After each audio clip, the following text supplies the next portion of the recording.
to a commercially viable farmers, and without tools like GPS, GNSS, drones and satellite access, soil sensors, smart software, and the rest of the arsenal, farmers are left literally to their own devices. A reality for the majority of subsistence farmers. Important to mention here, before I proceed, that in Southern Africa, subsistence and smallholder farmers make up about 90% of farming households. And while they only contribute about 5% of commercially marketed agricultural output, they're estimated to provide about 88% of household food supply, selling through informal markets. Their importance cannot be overstated. The growth of the agri-tech sector in Southern Africa is occurring rapidly. A large upfront capital expenditure and maintenance costs are typically accompanied by a reduction of input costs and potentially better yields, and therefore higher revenues and more resilience.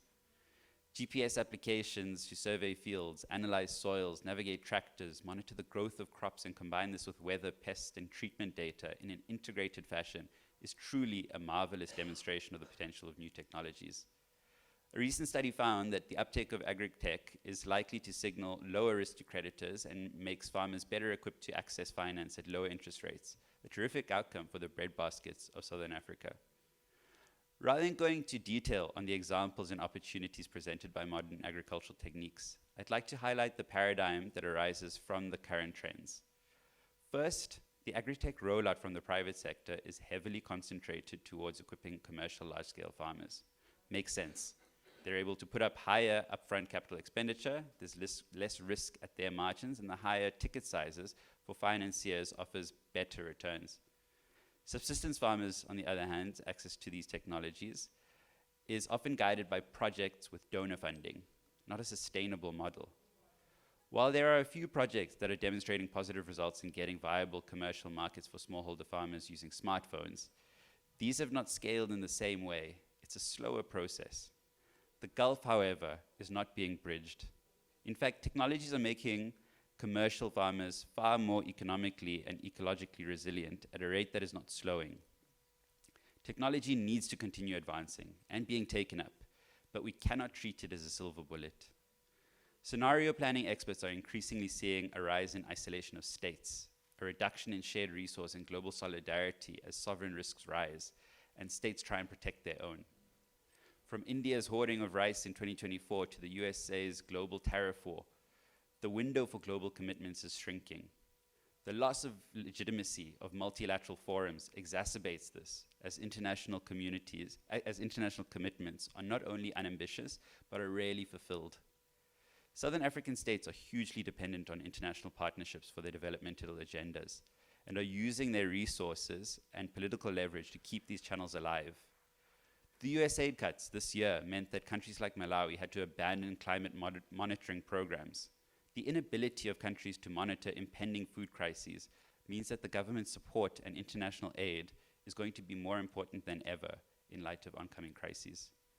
This at a time of shrinking pools of aid and sovereign funding availability. The dependence on international partnerships often occurs at the expense of developing their own sector's agency to operate regionally. The AFCFTA is a move in the right direction towards regional integration, but has moved very slowly, particularly on food systems. In the meantime, inflation continues to rise along with interest rates, which makes food more expensive and inaccessible to the poorest. A recent World Food Programme study suggested that an additional 49 million people could face acute food insecurity as a result of this El Nino cycle, with Central America and Southern Africa being worst hit. The USA's attack on Iran triggering the closure of the Strait of Hormuz has disrupted global value chains, particularly those dependent on petrochemicals.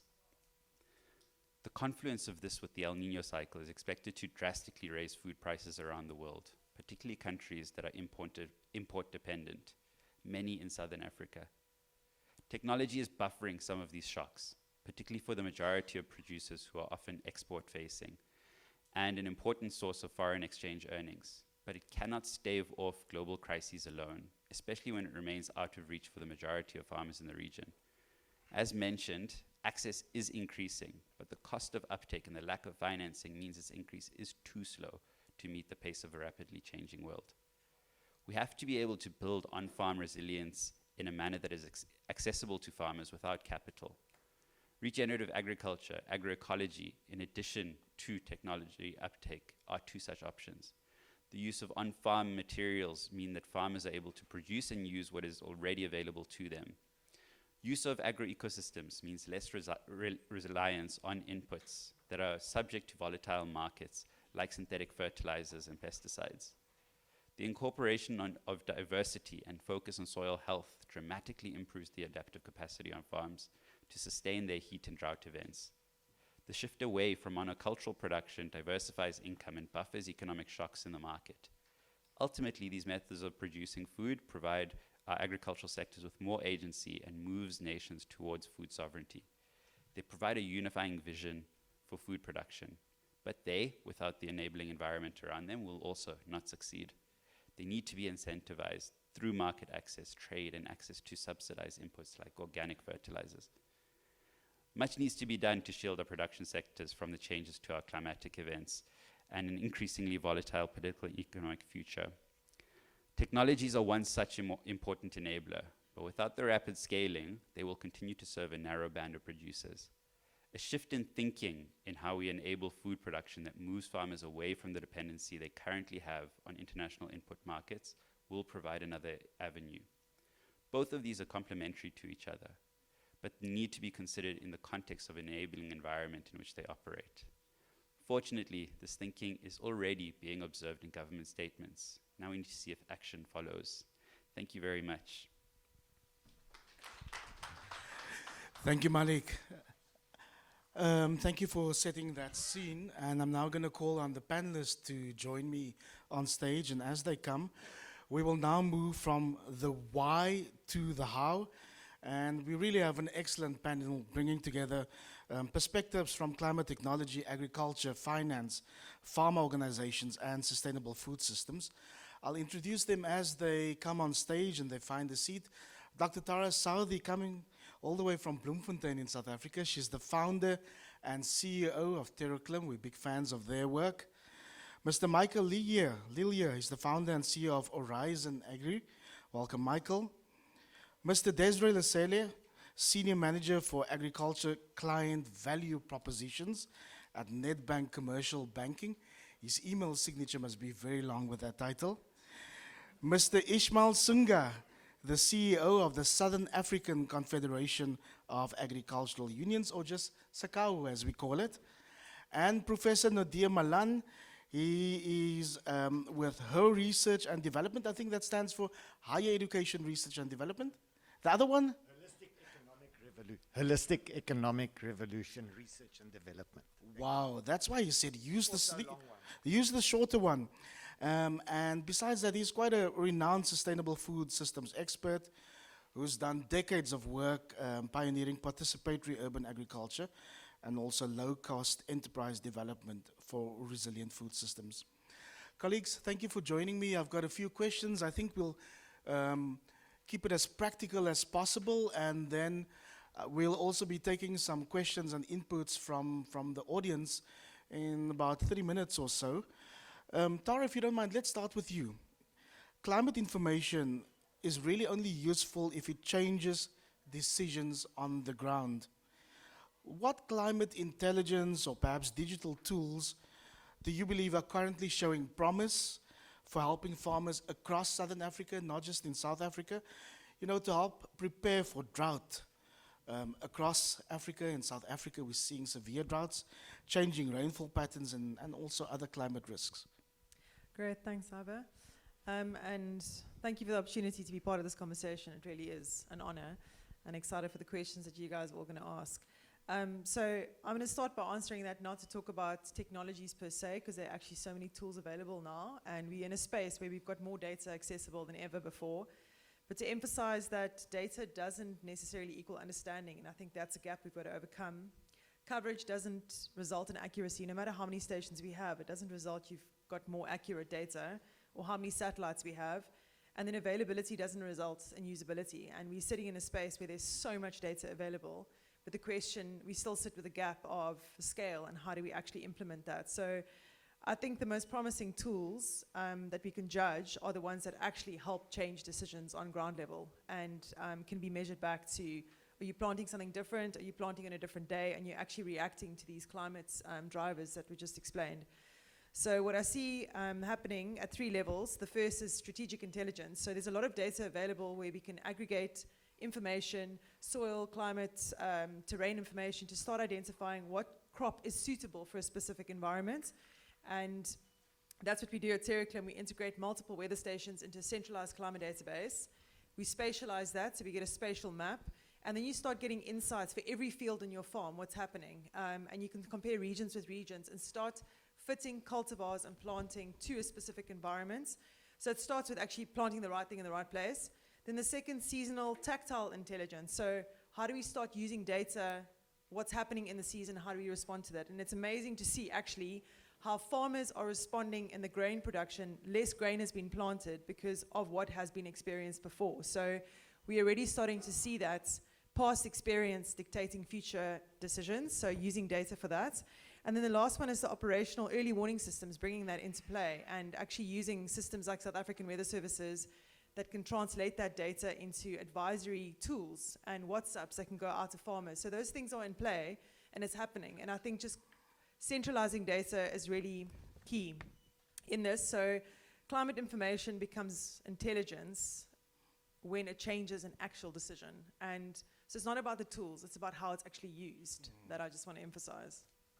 That's such an important point. And Michael, we've clearly heard that some technologies are already proven, but I'm wondering what would it take to make them more accessible beyond just the large commercial farms to smaller and emerging producers across SADC? Thank you, Ivo. It's obviously a tricky one, but I think the starting point is how do we actually define precision agriculture? Do we define it as that piece of expensive machinery that's sitting there? Or do we define it as the method that that machinery tries to implement? So precision agriculture at its core is just, it's putting the right input on the right place at the right time. And that can be done with or without that expensive technology. So I think it starts with education then, and understanding. So smallholder farmers and emerging farmers, if that technology to be used, that depends on your context, whether that ROI will be there for you to buy that piece of machinery that helps you implement this precision methods. But if the understanding comes first, if the education comes first, then precision agriculture at its core, putting the right thing at the right place at the right time, can be scaled across from the smallest farmer to the biggest farmer. And those ones might use that expensive technology to help them do it on thousands of hectares, where those ones just use their understanding and innovation to do it. Once they do it, we can hopefully get them to grow as well and get emerging farmers to the commercial scale, where eventually they can afford, or never mind affording it, it just makes sense for them to buy that machinery as well. So, that ROI needs to be there, but I think it starts with education of what precision agriculture actually is. So Michael and Taura are clearly our tech experts in the room, and none of this is, of course, is possible without money, which brings us to you, Desiree. One of the biggest challenges in moving is moving climate smart agri from successful pilots. I see many successful pilots, but it is not attracting necessarily mainstream investment. What needs to change in the way financial institutions assess and finance climate resilient agriculture? Thanks, Ivo. Morning. Oh, still morning. Morning, everyone. Ivo, I must say that's a good question, right? But before I can just jump into what needs to change, I just want us to just step back a bit and talk about what farmers are really experiencing on the ground. So in the current environment we're operating in, farmers are no longer dealing with the financing issue alone.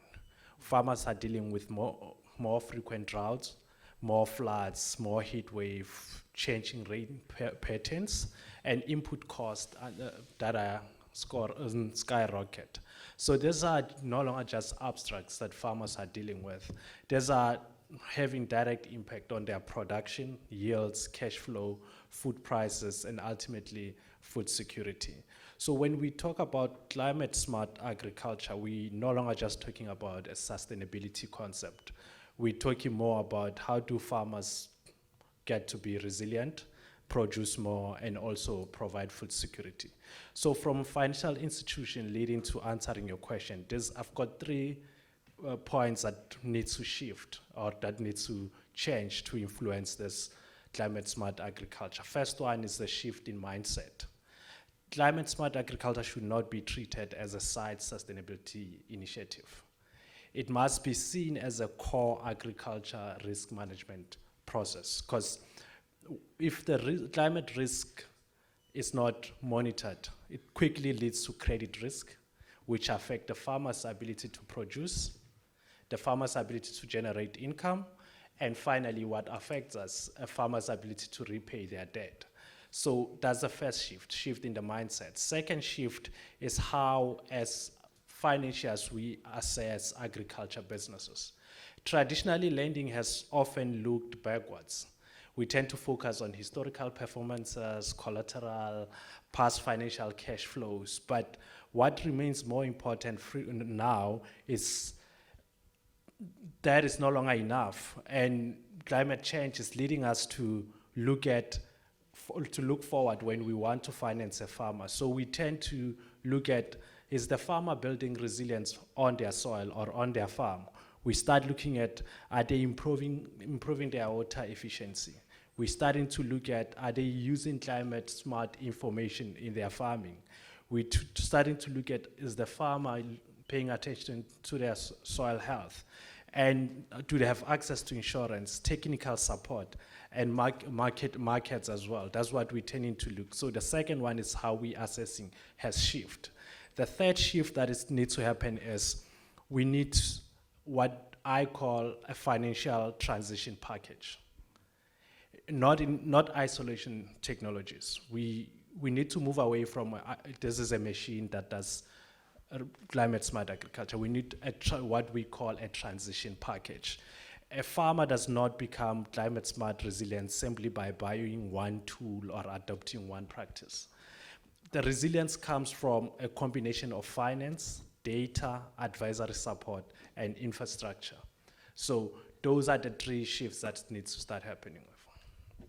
Really important. I made a note about a few of them, and it struck me. If climate risks are not monitored, you said, it quietly leads to credit risks. Thanks for sharing that insight, Ishmael. Desiree. Ishmael, if we can move to you. Sakao represents farmers from across the region, and maybe from the farmer's perspective then. What are the biggest barriers preventing them from using these proven climate smart practices and technologies? Why is it not being adopted at scale across SADC? Thank you. I think there's so many factors. It's complex and sometimes very difficult to summarize and communicate, but I'll give it my best shot. It's not only limited to climate smart technologies. It's spreads to all technological innovations. A lot of them are sitting elsewhere, away from farmers. One of the problems I normally face, and I get challenged by researchers, when they tell me stories about this machine is beautiful, it performs, we've tested it, it's fantastic, but farmers are not using it. So I then say to them, that sort of redefines what fantastic means. It redefines what beautiful means. It's perfected, but it's rejected. Is that what you're talking about? It's not only about climate smart technology, it's technology in general. It's much more about gadgets. It's not about systems. It's not about the ecosystem that makes that thrive. It's not about an idea. I think we are tending sometimes to be much more led by technological things that are exciting in the eyes of researchers, but are not aligned fundamentally to the pain points of those that it is intended for. And at the root of it, among many factors, is that it's not a co-created solution. No, quite often it's a solution that has come from elsewhere and is marketed. And farmers being so polite the way they are, they'll welcome it. Superficial, of course, because the proof of the pudding is in the eating.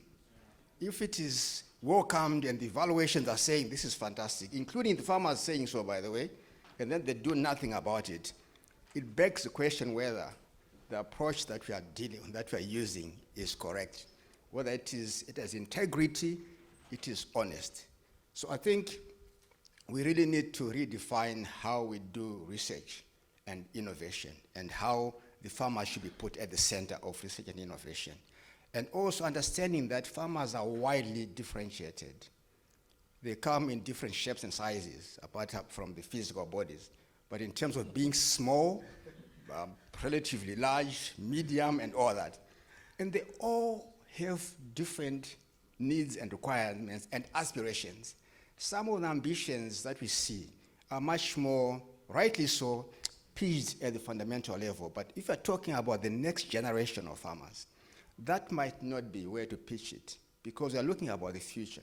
We need something that has the right ambition for the kind of new generation of farmers that we have, for it to have sufficient infrastructure on it to move forward. Finally, many points, but let me say this one. There has to be some scaling infrastructure. And that scaling infrastructure can come in basic forms, in the form of backbone infrastructure, electricity, water reticulation, roads, bridges. Those are climate smart solutions. They don't belong to agriculture. They belong to farmers, because farmers, by the way, as a quick reminder, are also human beings. They're not just farmers. They're social beings. They're all very...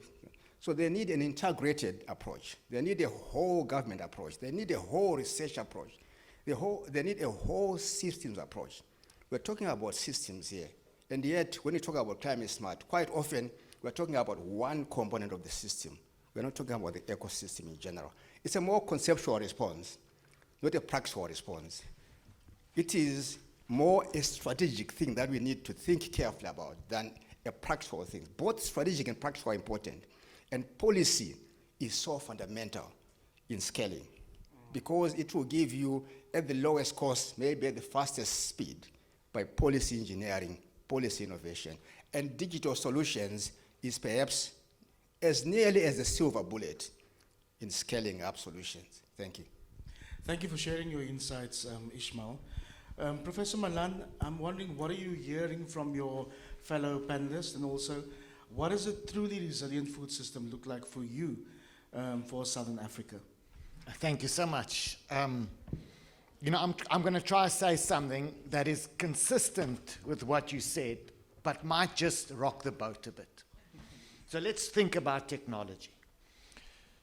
So, you know, we all work with Moore's law, how microchips get cheaper, da-da-da-da-da. That's not actually what is important here. So if you think about the most high-tech solution, don't worry, I know what's written there. You buy the most expensive machine to make juice or whatever. That machine, thank you so much, that machine can only be paid off if you place it in the biggest factory and it operates at 100% productivity performance all the time. So this is the law of high technology. If you adopt high technology, the biggest systems around that machine must be absolutely optimized at highest production. And this explains why we are pushing small farmers out of the system all the time. Because the way we think about technology as a high technology is actually not the most appropriate. It might be, if I take a technology like a deep trench garden, where you dig a trench like a grave, you fill it with dead, rotting biological material, that thing costs you zero. It costs you maybe 40 Rand for labor. But that thing doesn't have to perform optimally all the time. It is very productive. It is actually more productive than the other systems, but it is low cost. So this is what is actually the problem, is we push high technology, and with the high technology, as we've heard, comes the back office systems. And sure, that sounds good. We get funding for that, and funders love this because they can tick the boxes. But what is it that the farmer needs? We need to understand that all technology is adopted through a process approach. And in a process approach, the intermediate and appropriate, the smaller, lower tech intermediate stages are very important in moving up towards a high tech. So to answer the question, Ivor, what does a sustainable food system look like? Ecologically, it has to emulate the ecology. There has to be diversity. We cannot now look and plan with our master plans, agriculture, with sector-wide plans. It's just not going to work because the ecological differences on individual farms are significant, and that will affect things. So we have to build an ecological character into our means of production. That is quite easy. The more difficult one is, how would your social sustainability look like? Because no one knows what that is, and we all ban the words all around. So what is it? It is actually to build into society the capacity to adapt. And this goes along with the process. So if we bring new technology, sure, some will take them, lock, stock, and barrel. Others will learn and adapt it and have intermediate systems that work. And if we really look at the farmers, there are many farmers, small, large, we need to have a diversity of approach. The policy cannot be singular. It has to be diverse. We have to look at how things like labor is built and labor skills are built into the operations of the enterprise. The economic patterns behind that must be accommodative of smaller and larger producers, and we don't yet know how that is. And maybe the question is, maybe we are building the systems just to make work for ourselves. What is it that would focus the attention to the farmer? And the only thing that will do that is if we focus on the enterprise empowerment, on the viability of the individual enterprises in the system. And for each of those to be viable, there has to be a process in adopting technology, and each one of those must be ecologically sound. Thank you very much. Thank you, Nadir. It looks like Michael wants to either say amen or disagree. Yeah, definitely amen. Can I just add like 30 seconds, throw your order out of it? Amen. I think often we try and go and take farmers that are going through a certain system of change from A, B, C to X, Y, Z, but skipping D, F, and so on. There's so much more lower hanging fruit. And I love that you brought the ecology in, regenerative agriculture, biology. So precision agriculture is important. We can all agree on that, but it becomes critical in a dead soil because you have to get it spot on because nature's not helping you. In a living soil, a regenerated soil, biology gives you a buffer. And then if you get that right first, precision agriculture that's the XYZ. But the ABCD, we need to do that first. And so love what you say. Thank you.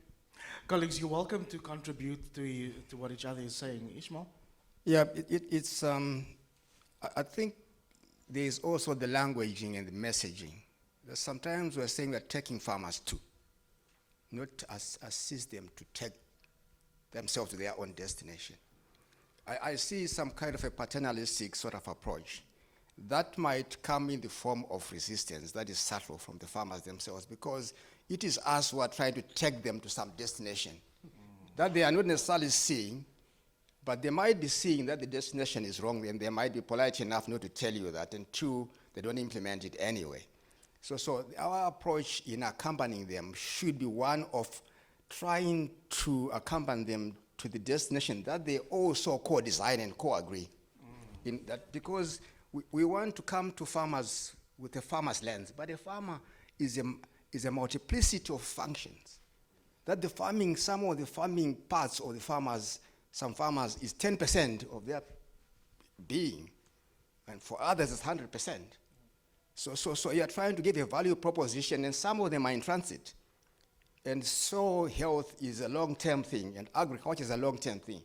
How do you sell something of a long-term nature for someone who wants to move to the next job as soon as an opportunity arises? So it is about us in my view, who are failing to understand the terrain and program accordingly, using the right approaches. Part of the issue is, can you be climate smart if you're not smart yourself? I mean, I'm asking a question. And it's not only climate, you have to be market smart, you have to be infrastructure smart, you have this.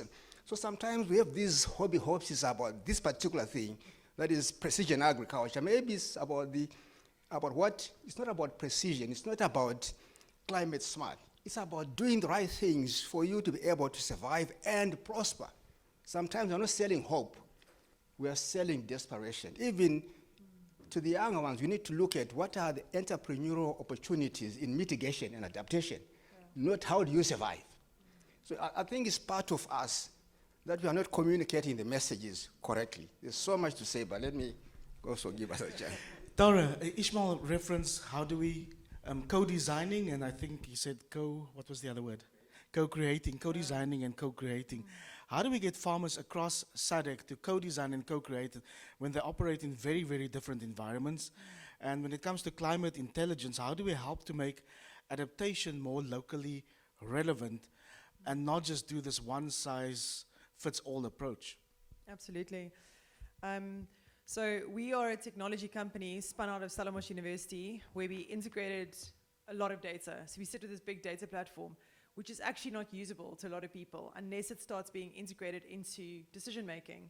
And I think the emphasis that's coming through here is the emphasis on local knowledge is the most important knowledge. No one knows your land better than the farmers themselves, the indigenous historic nature of the environment. And a lot of our systems and structures and organized agriculture is saying, plant this crop, plant more grain, plant more potatoes, but what about aloes, and what about indigenous herbs and things that are actually in an area? And there's a lot of ecosystems that can build out of that. And I think also through working with across other countries, like through BRICS, India, they've planted a lot of bananas, and the market has come to the banana producers. And I think we have these broken mindsets as to we can't do something because the market's so far away. But I think if we start aggregating agriculture in a way, we can bring the markets to certain sectors. And we've recently taken a project into the Eastern Cape. And the project was initiated by TIA and DSTI, the ABIB program. And through that program, it centralized how do we democratize data that's actually already available. So we centralized TerraClim data, which is the climate platform, and crop suitability. We worked with Agricultural Research Council. They've got a lot of drought portals and a lot of crop information about what gets planted when and how. And then CSIR, that has a PIAS system, which is remote sensing to identify pH and soil types. Centralizing those three data sets into an infrastructure, all locked in by APIs, it creates a new data source that farmers can integrate with. We took it to the system is called SASM, South African System of All Systems for Agricultural Modernization, another acronym for us all to remember. And so that's now in the Eastern Cape. We went into Mthatha, we trained them on the tool. The most valuable outcome was actually sitting in the room with the farmers, with the advisors, and them telling us, this is what we need, this is too complex, switching things on, switching things off. And then from that session, the outcome was we should actually be training the advisors in the Eastern Cape. So we went into Port Alfred and we trained the advisors. We've got now almost more than 40 users a day throughout the Eastern Cape using the tool, and advisors training advisors, all because we had developers in the back corner developing what they wanted, what they needed as advisors and as farmers. And I think to emphasize here, one shoe doesn't fit all. And SADC is so complex. We go from Mediterranean to tropical to arid to small-scale farmers. And rainfall patterns, even though it's the same average in one area and another area, it doesn't manifest the same. It doesn't tell the same story if you're a maize farmer or an apple farmer. So I think getting to the place that we centralize this data, that's still of value to the local environment. And the Eastern Cape is an example. We went in with a provincial view of how can we get the province to expand potato production, maize production, soya. But then every district responds differently. They talk differently. Everything is different in each district. So we need a district approach. And then within the districts, each district actually needs a different market approach. So it's taking technology and using it as an intelligence infrastructure that you can model something different based on the regions. But